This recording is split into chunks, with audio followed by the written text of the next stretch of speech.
and has transported that individual to our coroner's office, at which time they will be identified. We have one still that is unfounded. And of course, the second deceased we still have not removed just yet. Chief McConnell, who is the lead on the scene, will take it from here. As the mayor mentioned, it's obvious we're still in rescue mode. We have one person we still have not located. Our teams have made several entries into the building today.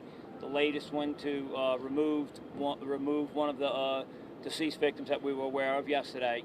And they'll be going back in again later tonight, once again trying to locate the other person who we are still searching for and keeping us in rescue mode. Hopefully we pray for the best outcome for that person's family.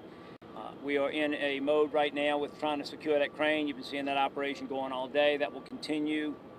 We are in an engineering, our staff, our technical specialists are in an engineering meeting right now, trying to decide, make some decisions on how we're going to go about doing that. And you'll see the operation continue possibly deep into the night, even maybe after dark, as long as we can keep that safe. Once again, our goal here is to continue to make the scene safe so we can continue getting into this building deeper and deeper for rescue purposes. That's where we are right now, and we will keep you up to date on that. But as I said, you can see going on behind us all day, some pretty heavy equipment coming in, some very, very large cranes, and some more equipment on the way. We now have two experts that have flown in, engineers, and we have a third one who we talked about is flying in from actually out of the country. So we'll continue that, and we'll continue to keep you up to date on that. Yeah. Chief Ferguson. Good evening, everyone. So, tomorrow, Monday, is the most busiest traffic day for the Central Business District. This collapse zone, we still have it established, and we'll continue to have it established throughout this process, meaning Canal Street will be closed from South Saratoga to Barone. Rampart Street will be closed from Conti to Common. We're asking everyone to stay out of this area. We are very concerned with the vehicular and pedestrian traffic that may be created tomorrow with everyone going to work, school, or wherever it may be. We're asking you to do as much ride sharing as you could possibly do. If you can do public service, and the RTA has already given their updates with regards to various stops. If you can do that, that would be very helpful as well. I am concerned with Porges Avenue. I am concerned with Claiborne Avenue.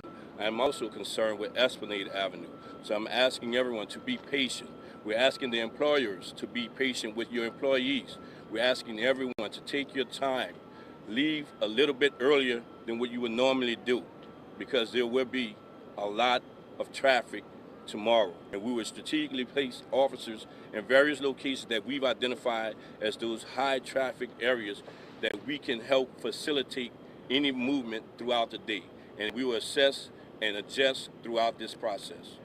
Thank you. And traffic updates will be given at ready.nola.gov.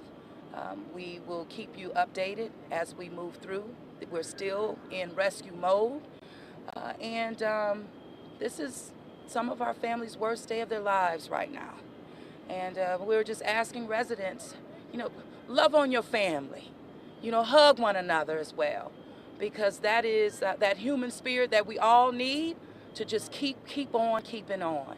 And so that's where we are right now. That's the update that we have, and we thank you. Thank you. Time for a few questions. CNN, Rosa Flores. Chief, are you able to describe the areas that you've been able to access and what your teams have had to do in order to access them? The teams have gone in with search dogs, have gone in with some detection equipment, and with some what we call, USAR type equipment, urban search and rescue equipment, to support parts of the building that aren't stable. Most of that has occurred all below the 8th floor. Because the upper floors, everything above that 8th floor, the heavy deck that you see was called the transfer deck. When you look at the building, it's kind of obvious.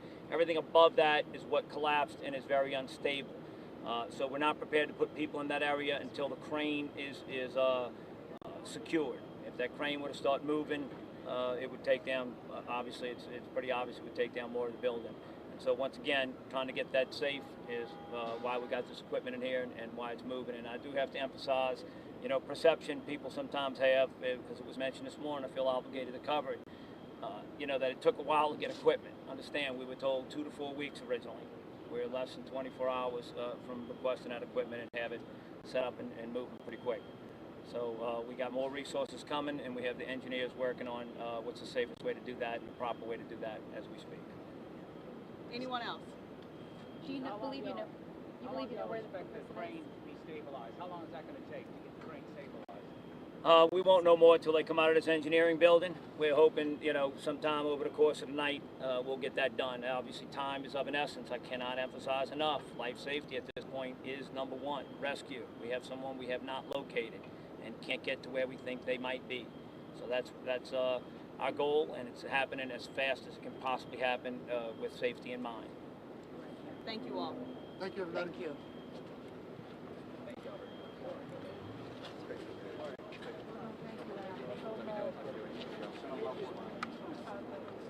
Media folks.